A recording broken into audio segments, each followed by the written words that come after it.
Welcome to the Geeks Squad on Geeks Are Sexy, live every Friday, 4 to 5 p.m. in the greatest Las Vegas. I'm your host, Michelle Davis. But every fourth Friday, Jason LeDuc, owner of Evil Genius Leadership, is going to be taking over. And he is going to be taking over the whole hour, telling you all about business leadership skills and more. So, hi, Jason. Hey, how are you? Good, how are you? I'm doing great. So, on today's segment, we're going to talk about intrinsic and extrinsic values with, in mind, motivation. So here's, for example, you come into work and it's a Monday. Have you ever had those kind of bosses that are like this? Be aggressive, be aggressive. We're going to do sales. Everybody, we're going to do sales. Yay! We're going to be pumped up. Could we keep this short? Because I have like 1,700 emails to do. R-O-W-D-I-E, that's the way we spell rowdy. You're going to do great, Jason. You're going to sell. I'm gonna as soon as I can get started. Has anyone had a boss like that?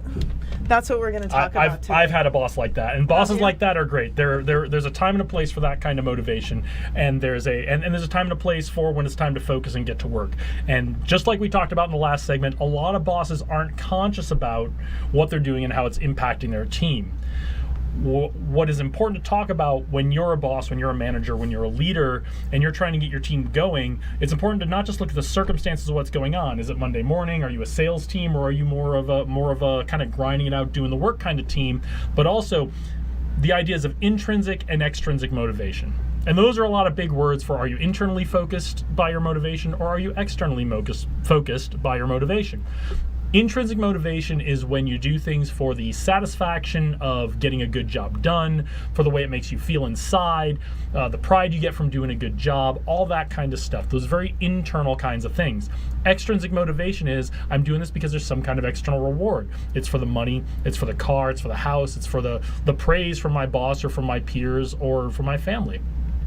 And there's nothing wrong with either of those. Those are both really important. And what's important as leaders for us to understand is that every individual on our team is motivated both intrinsically and extrinsically to some degree.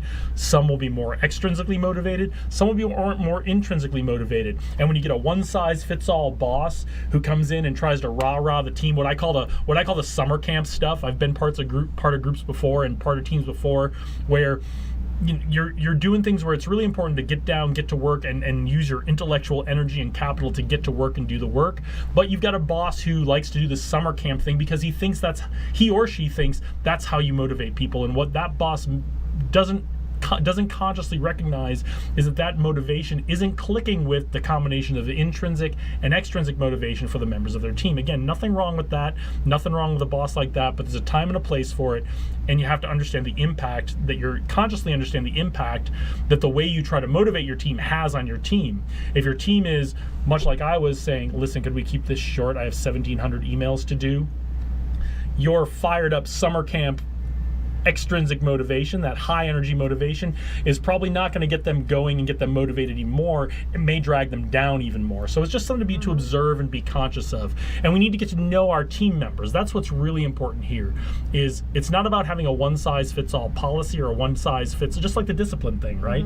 Exactly. It's not about having a one-size-fits-all policy or method of doing things. It's about getting to know your individual team members and how they are motivated, and those degrees of intrinsic and extrinsic motivation. And now, Michelle, if you had to say, which would you rather have in your team? People who are intrinsically motivated or extrinsically motivated? I'd say intrinsically. Even though I know extrinsically having the bucks and the car and all that stuff is great, but internal motivation is what I really feel to honestly feel good, so that externally I'm going to be doing a good job after internally I've done my job there. Yeah, and a lot of people would say that. Around the people too. A lot of people would say, a lot of bosses and leaders and managers would say, I only want people on my team who are in this for the pride they're going to get from it, the satisfaction. I don't want to have to give rewards to people or give awards to people or publicly recognize people. I want them to be here for the pride of doing a good job and because they feel like the work we're doing is valuable. And And that's a really noble perspective, but again, we have to recognize not everyone is motivated that way, and we could lose out on some really talented people by only looking for people who are purely intrinsically motivated. The people who are purely intrinsically motivated to do a great job just for the satisfaction of it are few and far between.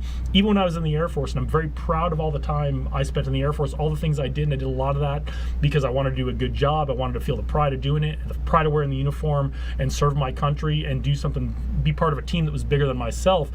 I still cashed my paycheck every 2 weeks, right? I didn't turn down my paycheck, so I wasn't completely intrinsically motivated when it came to my time and service in the Air Force. So we've got a little video that's going to go into these ideas of intrinsic and extrinsic motivation for you and talk about how you can look for them and how you can apply them whether you're a boss. And again, if you're a follower, these are things you can look for and start to get to know and do your own leadership development, build your own leadership style and start to build these tools before you're ever really in charge of anyone. So take a look at this video. You can find that on evilgeniusleadership.com. Search for us on YouTube and other social media, Evil Genius Leadership Consultants. And don't forget, the future is out there. Lead the way. So one of the things that attracted us to becoming leaders in the first place was the ability to take on challenges that we couldn't do by ourselves. So how do we get our team members to take on jobs and tasks without being told by us what to do?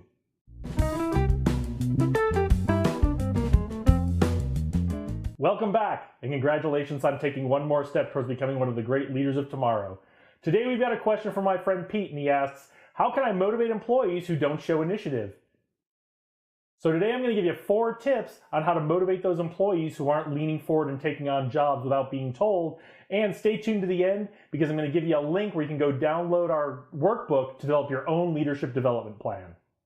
Getting employees to take initiative and step up and do what needs to be done without being told is a challenge for any leader. Even when I was in the Air Force, where people are highly motivated and usually step up to do what needs to be done without being told, every so often there was a situation or an occasion where someone didn't do that.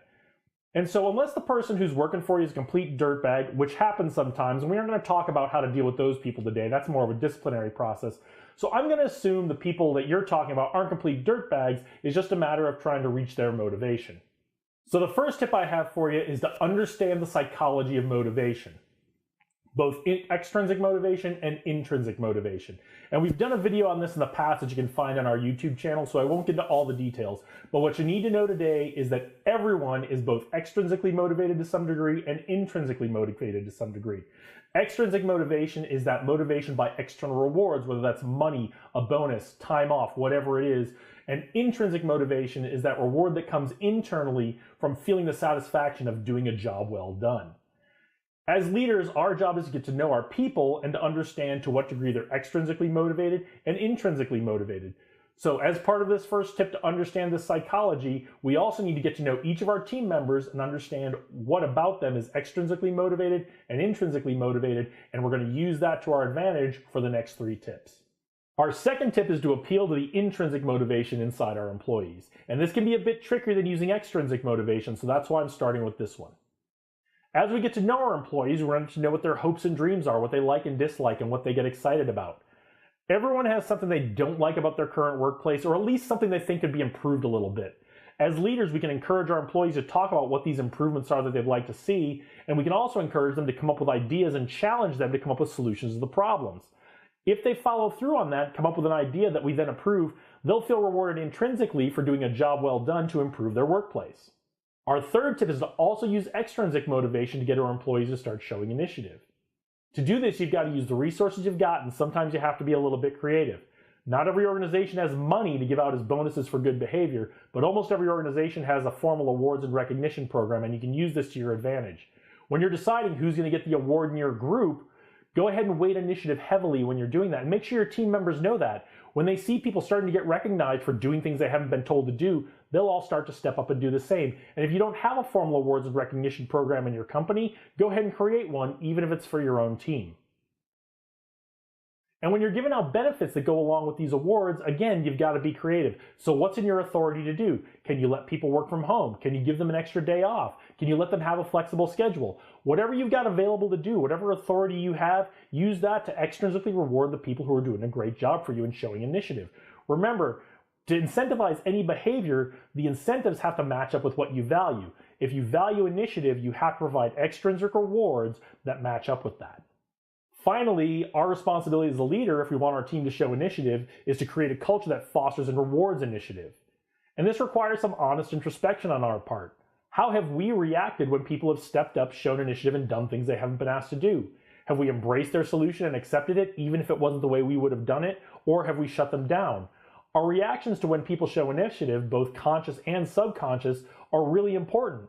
What are our words saying? What is our body language saying? If our words are saying great job and our body language is saying, this isn't the way I would have done it, go back and do it another way, we're not really fostering a culture of initiative on our team.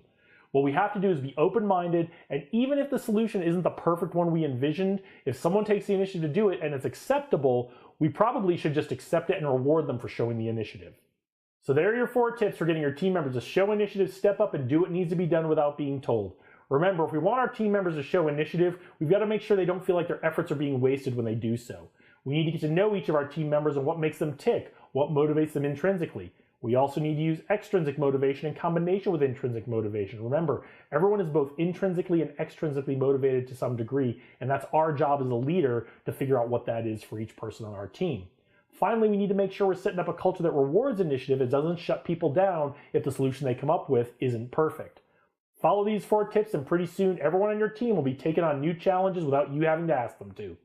If you found this helpful, please share it with a friend or coworker, follow us on social media, and click on that link below so you can download our free Leadership Development Plan workbook, and that'll help you start setting your goals for the near, mid, and far term. If you have any leadership or business questions, email us at info@evilgeniusleadership.com or just reach out to us on social media. Thanks for watching today. I really appreciate it, and remember, the future is out there. Lead the way.